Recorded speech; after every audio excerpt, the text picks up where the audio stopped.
Well, it was one ordinary day. I was waiting for my husband to come home from work, and my two sons went to Staffordshire to school, and I was getting changed, and I heard this terrific noise. It was just like a giant cauldron of water being poured onto a fire, a shh sort of noise, you know.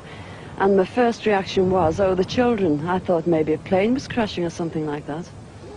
And I slipped my jumper on and went outside to find my two sons lying flat on the ground in the garden in front of the house, shouting, "Mummy, Mummy, there's a flying saucer."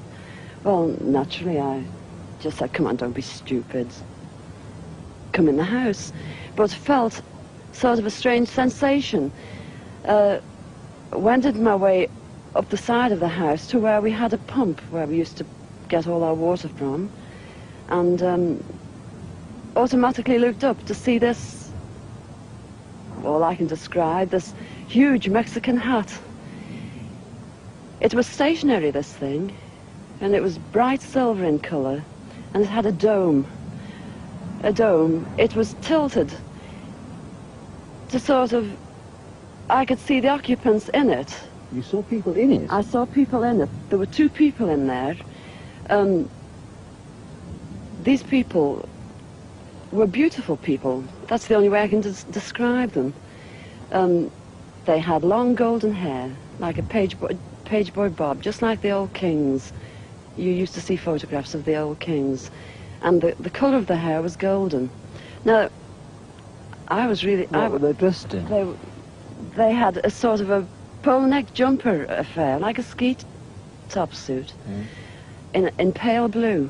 Now, these people weren't sat behind, one behind the other. They were sat together, but this, whatever it was tilted so that I could see them and they could see me. Were you looking at them through windows, through portholes, or what? No, not portholes. It was just sort of like a cockpit, I suppose, that had this perspex or glass or whatever it was. They could see me anyway, and I could see them.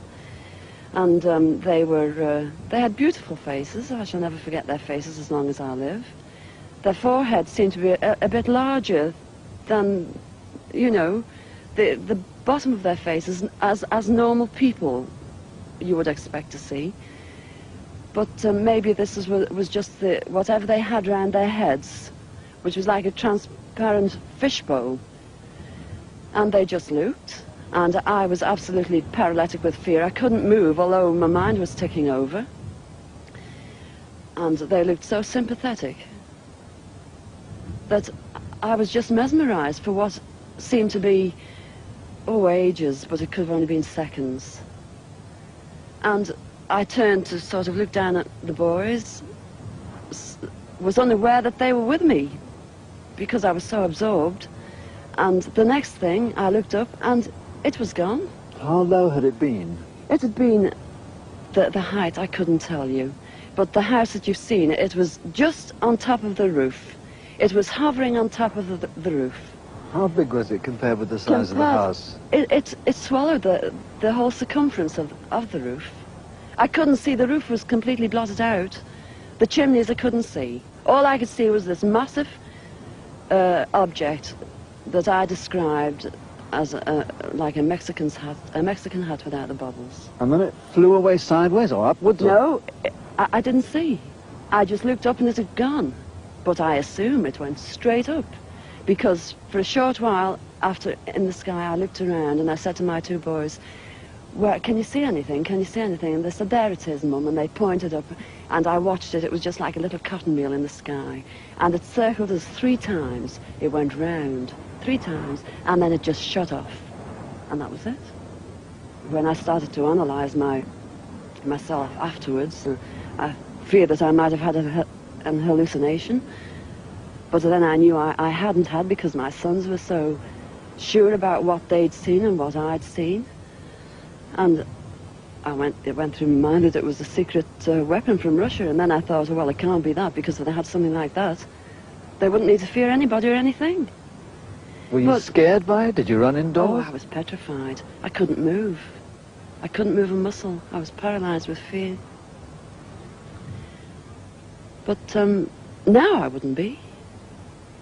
Because now, when I look back, you know, I think, what an amazing thing to have happened, and for me to have seen it. And when your husband came home, where were you? Well, when my husband came home from the office, I was locked in the house with my children, under a big kitchen table that we were using. Under the table? Under the table, yes.